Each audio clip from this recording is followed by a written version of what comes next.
प्रभात बच्चों, आज हम हिंदी पाठमाला का पाठ 10 कृपालु महात्मा पढ़ेंगे। यह एक कहानी है। इस कहानी के अंतर्गत हम जानेंगे कि यदि कोई व्यक्ति हमारी मदद करता है, कोई हमारी सहायता करता है, तो हमें उसके बारे में कभी भी बुरा नहीं सोचना चाहिए।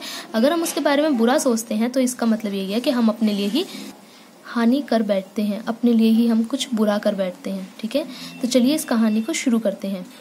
बहुत वर्ष पहले घने जंगल में एक महात्मा रहते थे। उस जंगल के अनेक जानवर महात्मा के प्रवचन को सुनने के लिए प्रतिदिन वहां आते थे।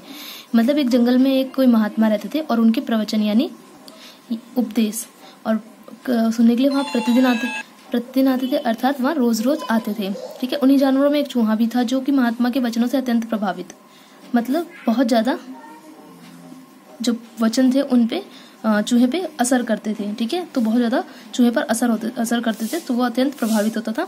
चूहा प्रतिदिन महात्मा के लिए एक फल एकत्रित करके ले जाया करता था। एक दिन जब वह कुछ बेर इकट्ठे कर रहा था तो एक बिल्ली उसे खाने के लिए दौड़ी। कौन दौड़ा? बिल्ली। चूहा डरकर भागते भागते महात्मा की झोपड़ी तक पहुंच गया और उसने महात्मा जी से जान बचाने की याचना की। याचना अर्थात प्रार्थना की। उसी समय बिल्ली ने भी एक अन्य बड़े जीव से जान बचाने के लिए महात्मा जी से प्रार्थना की। महात्मा जी दुविधा में पड़ गए। दुविधा में मतलब परेशानी में पड़ गए। कुछ क्षण सोचने के बाद उन्होंने गंगाजल लेकर उस चूहे पर छिड़क दिया। ऐसा करते ही चूहा एक बड़ी बिल्ली में बदल गया। उस बड़ी बिल्ली को अपने सामने देखकर पहले वाली छोटी बिल्ली भाग गई। तो चूहे को महात्मा जी ने सबसे पहले किस में बदला? बिल्ली में। ठीक है, अब चूहा इस बिल्ली के रूप में बहुत खुश रहने लगा और निडर होकर जंगल में घूमने लगा। परंतु अच्छे दिन सदा नहीं रहते।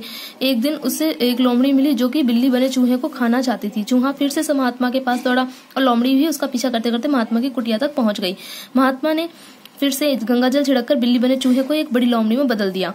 अब महात्मा जी ने किस में बदला उसे? लोमड़ी में। बड़ी लोमड़ी को देखकर पहले वाली छोटी लोमड़ी डरकर भाग गई। अब लोमड़ी बना चूहा फिर से बेखटके अर्थात बिना किसी डर के घूमने लगा। जंगल में अब वह निडर होकर घूमता था। कुछ दिनों के बाद उसे एक शेर मिला जो कि लोमड़ी बने चूहे को खाना चाहता था। पहले की भांति ही चूहा जो कि लोमड़ी बना है भागकर महात्मा के पास पहुंच गया। इस पर महात्मा ने फिर से उसे चूहे से शेर में बदल दिया। शेर का रूप प्राप्त कर चूहा अत्यंत प्रसन्न हो गया। उसे लगने लगा कि अब वह जंगल का राजा बन गया। बिना किसी डर के जंगल में मस्त घूमता रहता था।